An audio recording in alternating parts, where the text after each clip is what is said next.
So thank you so much for joining me today, Joel. Always my pleasure. As I said, I enjoy these.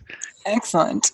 And so today we're talking about the psyllium husks. Can you just tell us a little bit about the product? Sure. For Mhm. for for those who don't know what psyllium is psyllium's a plant. It's it's grown in multiple places, but commercially it's pretty much only grown in India. I think India controls something like 98 or 97% of the world market. Oh, And wow.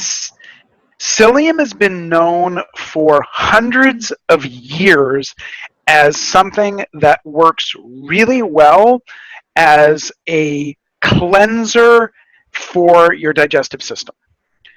Um, it has some intriguing properties in it. One thing is, some people will know it does have fiber, although ironically, it's actually fairly low in fiber. It's only Hmm. about 3.5, 4%, whereby you ask most people, they say, oh, it's 90%, 95%. No, it isn't. It's about 3 to 3.5, depending on the year that it's actually grown and the season it's harvested, etc. Hmm.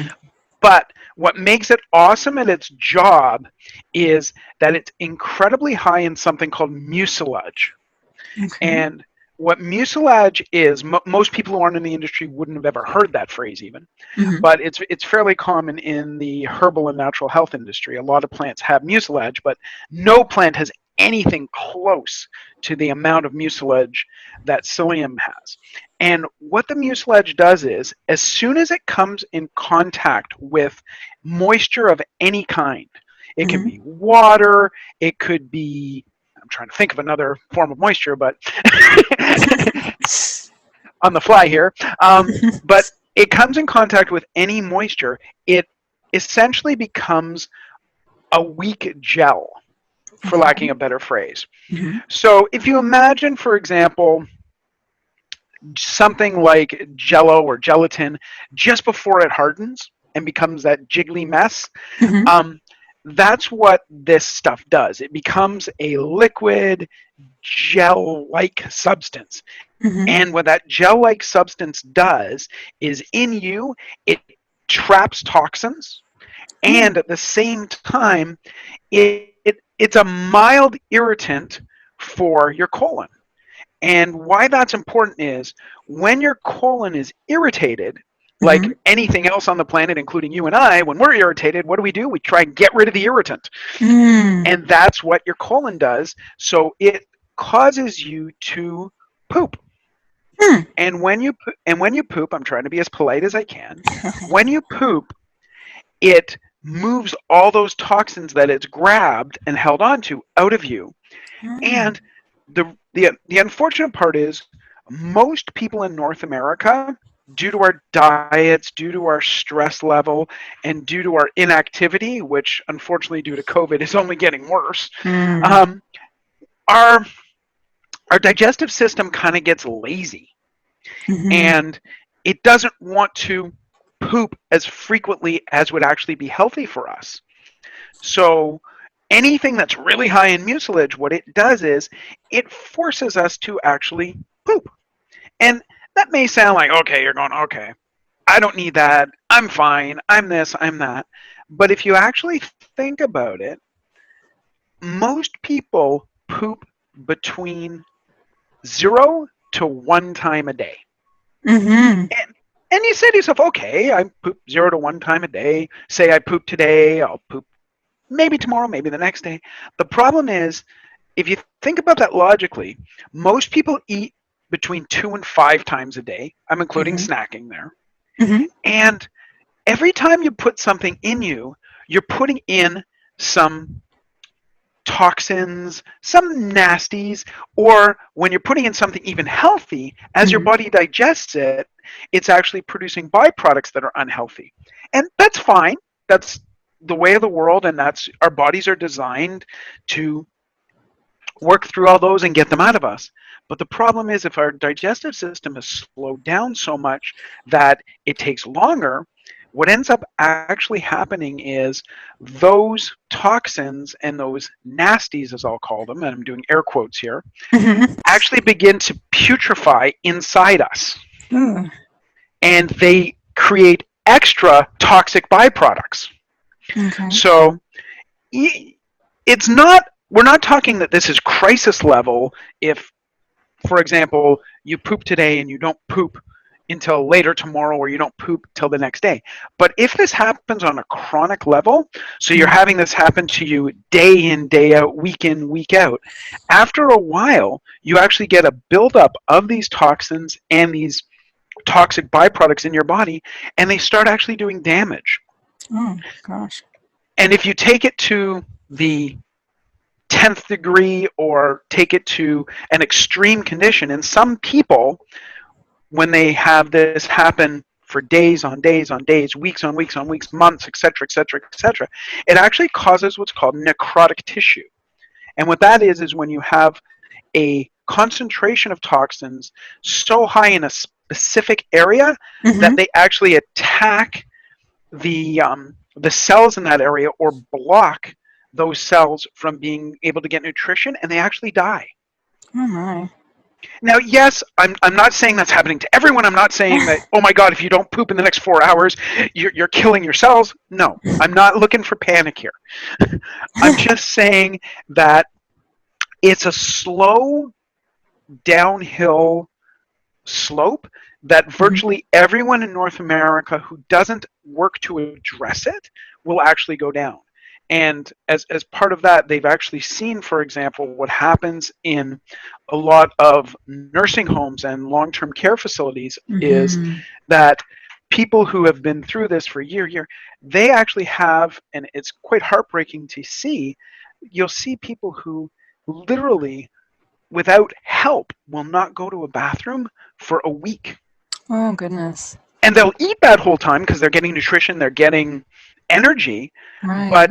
it's going in properly, it's getting digested properly, it just doesn't eliminate properly. And Mm. that's a bad thing. Yeah, that's a very bad thing. I mean, those toxins, like you said, the necrotic tissue, it's Oh, recirculating too, those toxins in the body. oh yeah. Oh my It's goodness. it's a spiral, and it's the part that's most upsetting about it from a clinical standpoint is it's not necessary. It's Hmm. something that can be addressed, but you want to start addressing it early, and a little here, a little there, a little here, a little there, a little care here, a little care there. And when you're 75, you don't have to worry about it. Hmm. Can I ask, does this help to sort of stimulate the muscles in the colon so that they Correct. can action? Okay, excellent. Okay. That's how it actually does it. What Hmm. the process of pooping here, and I'm trying to be as polite as I can because I can go down that road the other way. But what it is it's called peristalsis. Right. And Hmm. what you have to imagine is if you imagine a garden hose, a Hmm. section of garden hose, and you've got, say, you have a golf ball in the middle of the garden hose. Hmm. Well, how do you get the golf ball out? It's stuck in there. How do you get it out? The way you do it is, or logically, the way you would do it is you'd start with one hand on, say we're trying to move the golf ball from left to right Hmm. outside of the hose. You would start left of the golf ball and you would squeeze. And then once you got to the golf ball, you would keep squeezing and you'd go hand over hand over hand, always to the left of the golf ball, and it would slowly move to the right until it Hmm. finally left. Hmm. Your bowels do the exact same thing. It's muscle that lines it, and we'll assume we're going left to right. It doesn't really work that way, but we'll assume that. And what it does is it alternately squeezes muscles and pushes it left to right. You just alternate your hands and you'll just eventually push it out. Hmm. And your colon does the exact same thing. It has, imagine muscles lined along it all the route, and Hmm. it starts squeezing on the other side of what it's trying to get out and keeps pushing against it until it finally pushes it out all the way. What it's doing is it has this irritant inside it when you irritate the lining of the colon, either by having poop there or by having something that is designed to irritate it, like psyllium.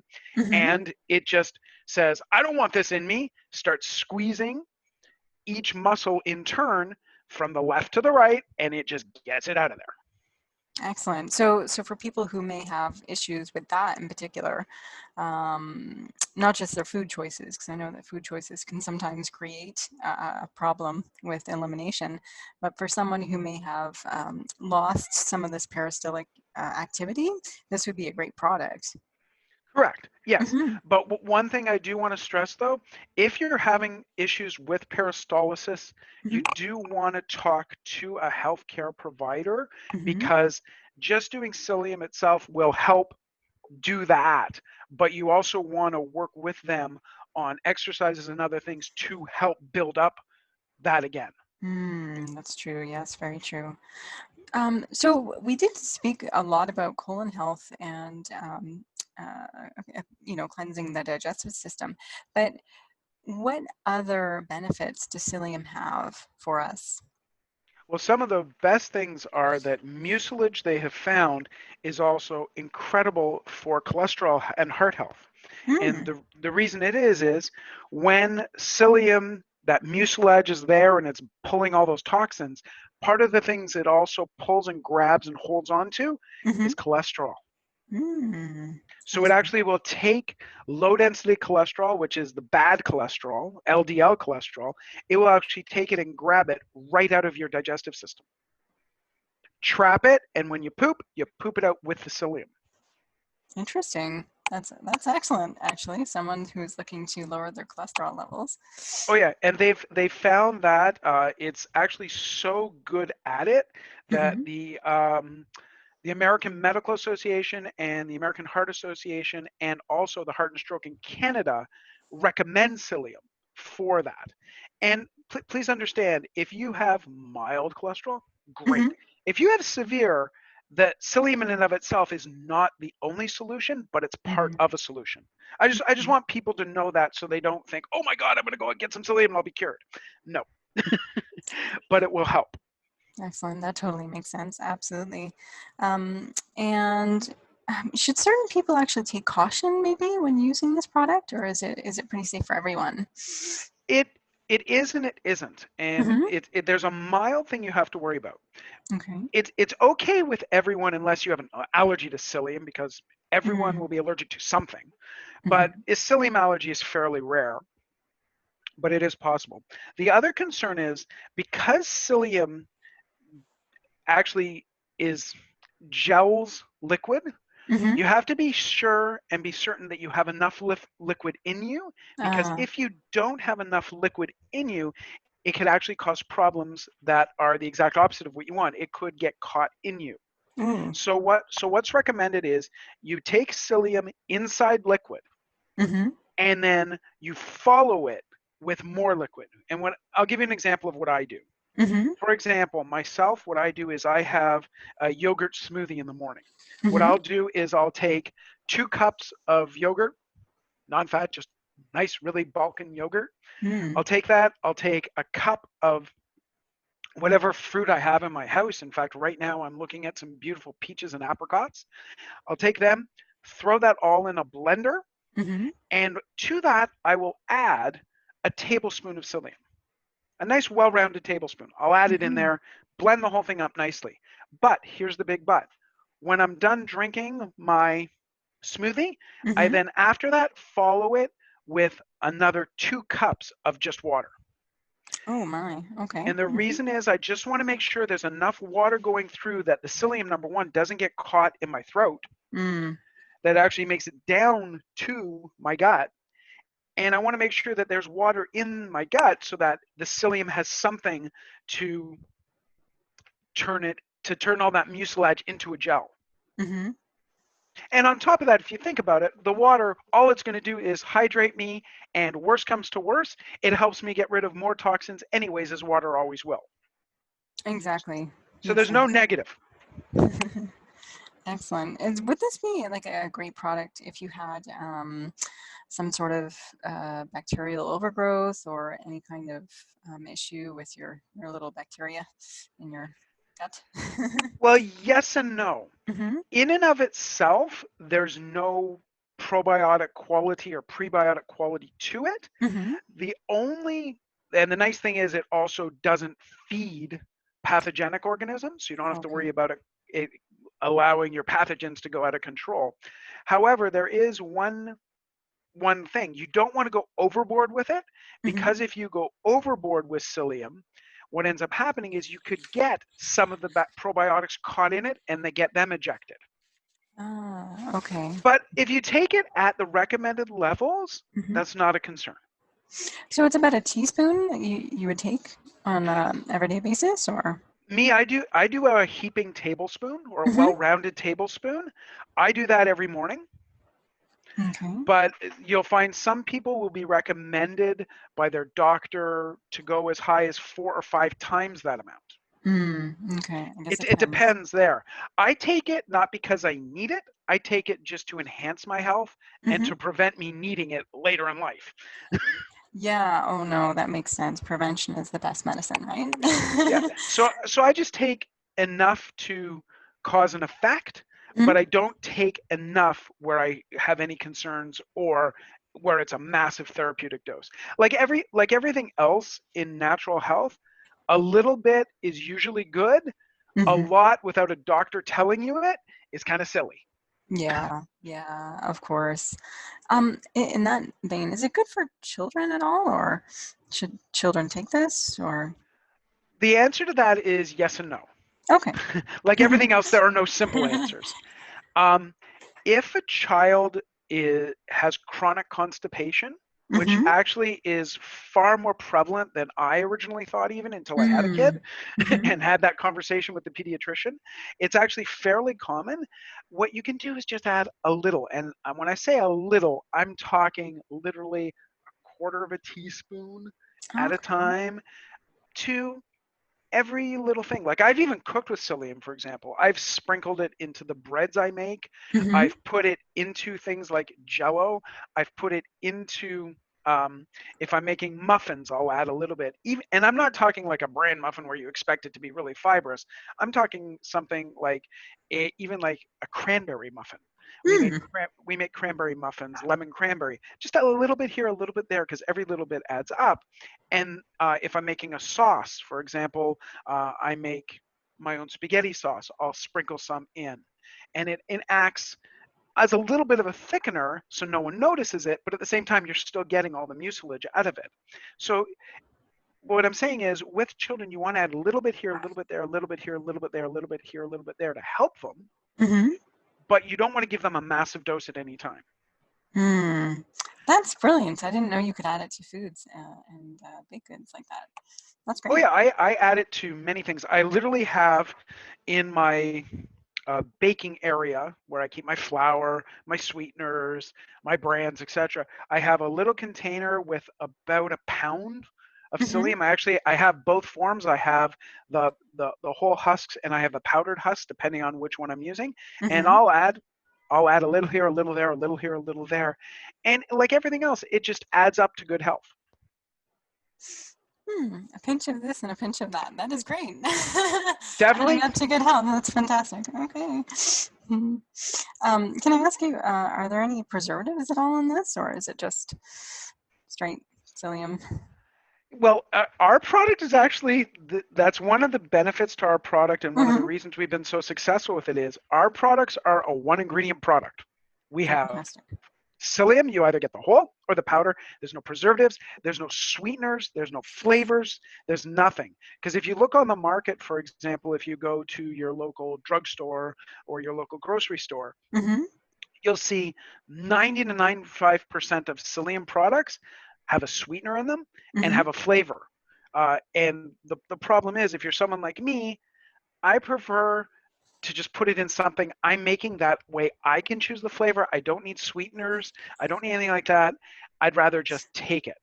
And if you're one of those people who just even that's too much for them, you don't want to have it with yogurt, you don't want to have it with it, you just want to take it pure, what you Mm-hmm. can do is just mix it in water. Just plain everyday water. I'm not going to lie, it is not the most pleasant thing. It's not, Mm-hmm. but it's the purest thing. Okay.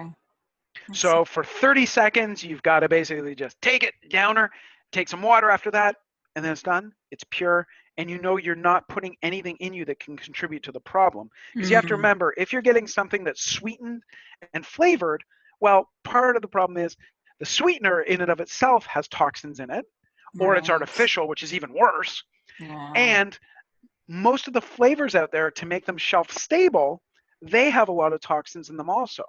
Because if you Mm. look, for example, in the United States, I don't even know if it's available in Canada, but in the United States, one of the most popular psyllium products on the market is fruit punch flavored psyllium with aspartame. Oh. And the scarier part is I bought it because someone asked me to review it. I bought it. A client of mine wanted me to look at it, and he said, "I want something like this." Okay, fine. Um, the funny thing was, the product itself, if you looked on a per dose basis, it Mm-hmm. was less than a third of the dose was actually psyllium. Two-thirds of the product was artificial. Oh, that's awful.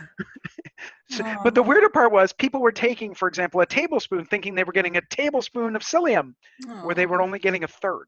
They were so that one tablespoon was a whopping teaspoon of psyllium and Yeah. 2 teaspoons of artificial. That's awful. And some people don't know. Oh no. Oh. Um, could I ask you actually, you mentioned the whole versus the powder. You know, Yes. is there a benefit to one or the other? It's just preference Mm-hmm. or the use you're putting it in. And what I mean by that, for example, because the powder is the whole just powdered. Mm-hmm. Um, I'll give you an example of how I use it. If I'm putting it, for example, into a baked good, I'll use the whole. Okay. Just because it's normally easy to blend in. You take it, it gives it a little bit of texture. It's actually quite nice that way. If I'm doing a sauce where Mm-hmm. I'm not looking for texture, I'm looking for it just maybe as a little bit of a thickening agent, but to get the health benefits also, Mm-hmm. I'll use the powder because the powder will act as a thickener, but at the same time will give me all the health benefits. So I actually have both in my pantry at all times. Mm-hmm. Um, and it just is personal preference. What I can tell you from our corporate standpoint, and I also know from the industry standpoint, normally the whole sells about 3 times as much as the powder. Okay. More people use the whole than powder. The other really cool thing I forgot to tell you is one of Mm-hmm. the big uses for whole started about 3, 4 years ago. People discovered that you could do ketogenic paleo bread made basically with psyllium and egg Wow. whites. Oh, interesting. There's really almost nothing more than that in it. I've made the bread myself. It's actually pretty darn good, and it's almost entirely psyllium, egg whites, and I think it's a little bit of salt, and that's pretty much it. And you bake it. It's Wow. very simple, and because psyllium itself is ketogenic friendly, it's paleo friendly, it's awesome. It's great for people who are on diets, uh, which now that I've been stuck at home for a while, I'm going to have to do Mm-hmm. myself. Um, but yeah, that has turned out that came out of nowhere. Hmm. Probably about it got really popular, I'd say probably about 5, 6 years ago. And if you go online, for example, to any YouTube or any of the keto blogs or any of the Mm-hmm. paleo blogs, guaranteed there's psyllium muffins, psyllium bread recipes. I've even seen a psyllium cake that added sweetener to it. It added, if I remember correctly, it added lemon juice and I think it was stevia or xylitol to it to make Mm-hmm. a lemon cake, and it was Interesting. completely flourless. The only dry substance in it, Mm-hmm. pretty much, was the psyllium. Hmm. Fascinating. Oh my goodness. I didn't know that. And oh, is it gluten free as well?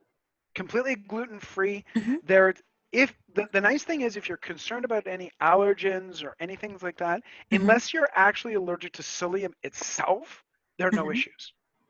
Unless you're allergic to the plant, and as I said, that's fairly rare. Mm-hmm. Yeah. No, I've never heard of that myself, but I'm sure it is quite rare. Um, anything else you'd like us to know? Well, psyllium. The big thing about psyllium is it got a bad rap Mm-hmm. about probably a decade to a decade and a half ago, because as I said, almost all the products on the market back then were highly sweetened and mostly artificial. So in our Mm-hmm. industry, it got a bad rap. It's like, oh God, don't do that, don't do that. It's so artificial, it's so sweet. But as companies like ours came out with just pure psyllium products, we've managed to convert a lot of people to, oh yeah, okay, this is a healthy thing. I can just add a little here, a little there, and get all the health benefits. Mm. And it's just, I caution people, if you're a little wary, because some are, that you can get all the benefits without any of the negatives.